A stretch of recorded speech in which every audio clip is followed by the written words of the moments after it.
ഞാൻ doctor Ajith C Kuriakose, consultant gastroenterologist, MOIC medical college കോഴഞ്ചേരിയിൽ work ചെയ്യുന്നു.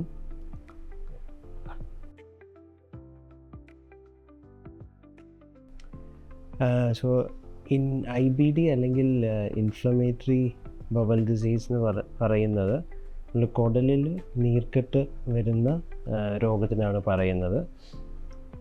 ഈ കുടലിൽ നീർക്കെട്ട് വരുന്ന ഈ ഒരു കണ്ടീഷൻ 2 തരത്തിലുണ്ട്.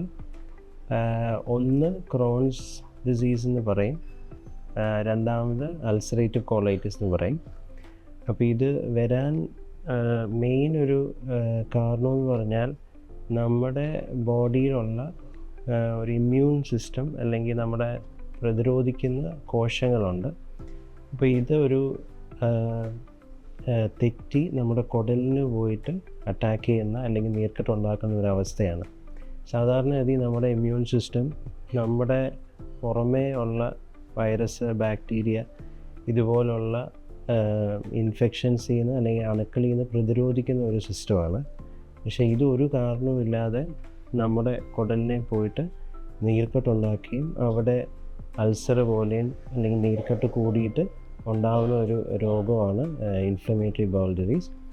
അപ്പോൾ ഇതിന് ഒരു കാരണമെന്ന് പറയാനില്ല. പക്ഷേ അതിന് നമ്മുടെ പരിസരം, നമ്മൾ കഴിക്കുന്ന ഫുഡ്, പിന്നെ ചില ഈ ജനതികമായിട്ടുള്ള കാരണങ്ങൾ, ഇതെല്ലാം കൂടെ മിക്സ് ചെയ്തിട്ട് വരുന്ന കാരണങ്ങളാലാണ് ഈ ഒരു നീർക്കെട്ടുള്ള രോഗത്തിലോട്ട് നയിക്കുന്നത്.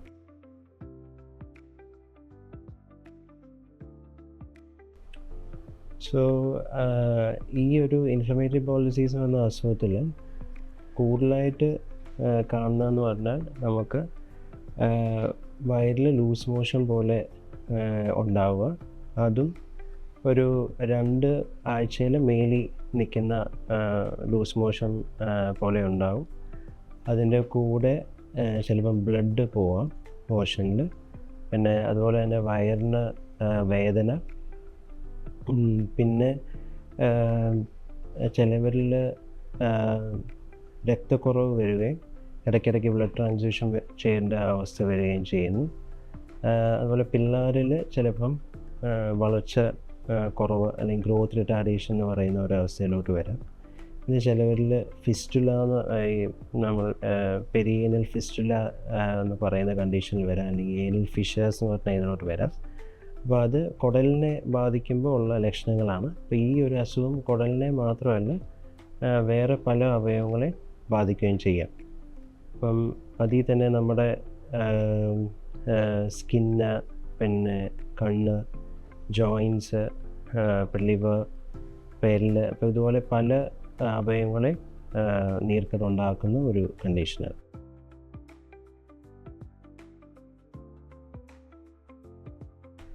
അപ്പം ഞാനിപ്പം മുന്നേ പറഞ്ഞ പോലെ ഇൻഫ്ലമേറ്ററി ബവൽ ഡിസീസ് മെയിനായിട്ട് നമ്മുടെ കുടലിനെയാണ് ബാധിക്കുന്നത്. അത് ചെറുകുടലിനെയും വൻകുടലിനെയും.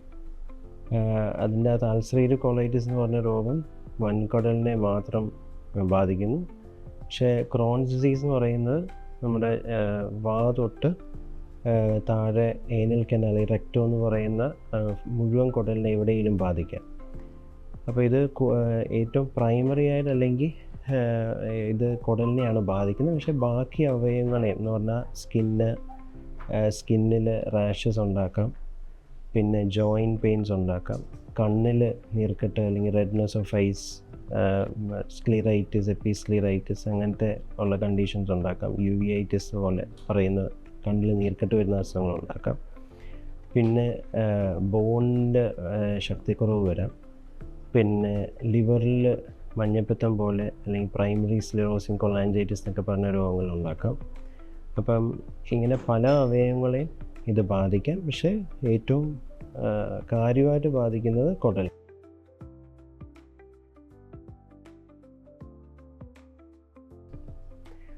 അപ്പം പേഷ്യൻസിന് ഏറ്റവും വലിയൊരു അഡ്വൈസ് നമ്മൾ കൊടുക്കാമെന്ന് പറഞ്ഞു കഴിഞ്ഞാൽ ഈ എന്താണ് ഇൻഫ്ലമേറ്ററി ബവൽ ഡിസീസ് എന്നുള്ളത് നമ്മൾ മനസ്സിലാക്കുകയും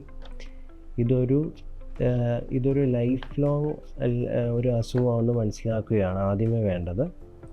അപ്പോൾ ഇതിന് നമുക്ക് ഒരു ഒരു ഇൻഫെക്ഷൻ വന്നു, നമ്മൾ ആൻറ്റിബയോട്ടിക് കഴിച്ചു, ഇൻഫെക്ഷൻ മാറി, അങ്ങനത്തെ ഒരു രോഗമല്ല. ഇപ്പോൾ ഒരു ഷുഗറും പ്രഷറും വരുന്ന പോലെ ഒരു ലൈഫ് ലോങ് അസുഖമാണ് ഇൻഫ്ലമേറ്ററി ബൗൾ ഡിസീസ്.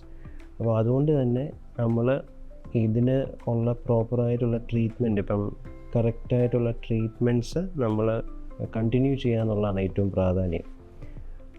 അപ്പോൾ നമ്മൾ റെഗുലറായിട്ടുള്ള മോണിറ്ററിങ്, ഇടയ്ക്ക് ഡോക്ടറെ വിസിറ്റ് ചെയ്യുകയും നമ്മൾ നേരിട്ട് അറിയുന്ന ടെസ്റ്റുകൾ ഇടയ്ക്കിടയ്ക്ക് ഫ്രീക്വൻറ്റ് ഇൻ്റർവെൽസിൽ ചെയ്യുകയും അത് കൺട്രോളിലാണ് ഉറപ്പ് വരുത്തുകയും മെഡിസിൻസ് അതേ പറയുന്ന ഫ്രീക്വൻസി അല്ലെങ്കിൽ ആ ഡോസുകൾ നമ്മൾ കറക്റ്റായിട്ട് എടുക്കുകയും ചെയ്ത് കഴിഞ്ഞാൽ ഈ ഒരു അസുഖം നല്ല രീതിയിൽ കൺട്രോൾ ചെയ്ത് നിൽക്കാവുന്ന ഒരു അസുഖമാണ്.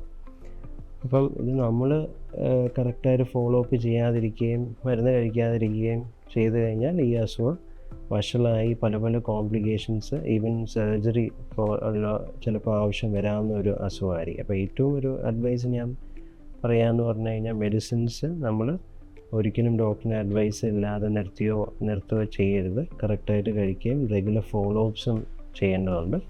പിന്നെ അതിൻ്റെ കൂടെ 2-3 എക്സ്ട്രാ കാര്യങ്ങൾ എന്ന് പറഞ്ഞാൽ, ഒന്ന് നമ്മൾ ഡയറ്റ്, ഇപ്പം നല്ല പ്രോട്ടീൻ കൂടുതലുള്ള ഡയറ്റ് എടുക്കുക എന്നുള്ളതാണ്. അപ്പം നമ്മൾ നല്ലൊരു ഡയറ്റ് പ്ലാൻ ഓൾസോ ഇപ്പം ഓരോ ഫോളോ അപ്പിലും നല്ലൊരു ഡയറ്റ് നമ്മൾ മെയിൻറ്റെയിൻ ചെയ്യാൻ ആവശ്യമുണ്ട്.